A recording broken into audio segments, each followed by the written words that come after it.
ഈ മലയാള സിനിമാ മേഖലയിൽ PR വർക്കുകളുള്ള ഒരുപാട് ആൾക്കാരുണ്ടായിരുന്നല്ലോ. വേറെന്തോ ഇലുമിനാറ്റി മറ്റേത് മറിച്ചതെന്നൊക്കെ പറഞ്ഞ ഒരുപാട് ആൾക്കാരുണ്ട്. ആ ആൾക്കാരൊന്നും ഇന്നില്ല.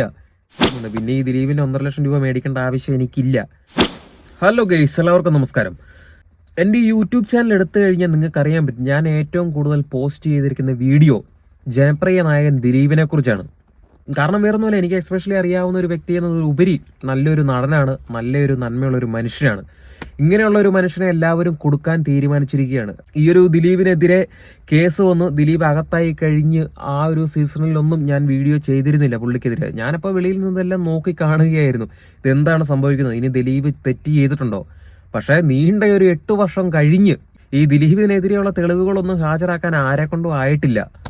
കാരണം എന്തെന്ന് വെച്ചാൽ അയാൾ കുറ്റക്കാരനല്ല. അതുകൊണ്ട് തന്നെയാണ് ഞാൻ ദിലീപിനെ സപ്പോർട്ട് ചെയ്ത് വീഡിയോ ഇട്ടതും.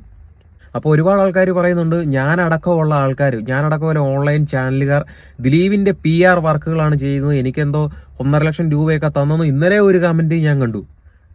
എന്തിനാണ് എനിക്കിങ്ങനെ പൈസ തരുന്നത്? എനിക്ക് അതിനേക്കാൾ കൂടുതൽ യൂട്യൂബിൽ നിന്ന് കിട്ടുന്നുണ്ട്. പിന്നെ ഈ ദിലീപിന്റെ 1.5 ലക്ഷം രൂപ മേടിക്കേണ്ട ആവശ്യം എനിക്കില്ല.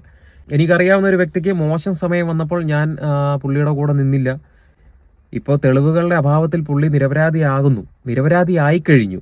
അപ്പോൾ എനിക്ക് ഈ പുള്ളിയുടെ കൂടെ നിൽക്കണം, എനിക്ക് അങ്ങനെ തോന്നി. അതുകൊണ്ട് ഞാൻ വീഡിയോ പോസ്റ്റ് ചെയ്യുന്നു.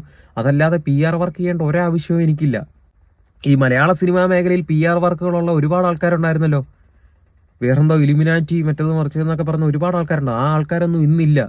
എനിക്കറിയില്ല ഇതൊക്കെ എന്താണ് സംഭവിച്ചുകൊണ്ടിരിക്കുന്നതെന്ന്. ദിലീപ് ഒന്ന് അകത്ത് പോയപ്പോഴത്തേനും ഒരുപാട് ആൾക്കാർ, അതായത് മട്ടാഞ്ചേരി ടീംസ്, തിരുവനന്തപുരം ലോബികൾ, മറ്റത് മറിച്ചതെന്ന് പറഞ്ഞ ഒരുപാട് ആൾക്കാർ കയറി പൊങ്ങി വന്നിരുന്നല്ലോ.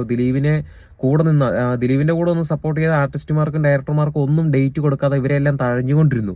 പക്ഷേ ഇന്ന് ഇങ്ങനെ തഴഞ്ഞുകൊണ്ടിരുന്ന ഈ വ്യക്തികൾ, ഈ നടന്മാർ, ഈ സംവിധായകർ, ഇവരാരും ഇന്ന് ലൈംലൈറ്റിൽ നിൽക്കുന്നില്ല. ഇവരെല്ലാം ഇന്ന് ഫീൽഡ് ഔട്ട് ആയിക്കൊണ്ടിരിക്കുകയാണ്. അതാണ് കർമ്മ എന്ന് പറയുന്ന ഒരു സംഭവമുണ്ട്. നിങ്ങൾ ഒതുക്കിയ ഒരു വ്യക്തി ഉയർന്നു വന്നിരിക്കുകയാണ്. ഇനി മലയാള സിനിമാ മേഖലയുടെ തലപ്പത്തേക്ക് അദ്ദേഹം ഉയർന്നുകൊണ്ടിരിക്കും. ആരും ഇത് കണ്ട് അസൂയപ്പെട്ടിട്ടും അഹങ്കരിച്ചിട്ടും ഒന്നും ഒരു കാര്യമില്ല.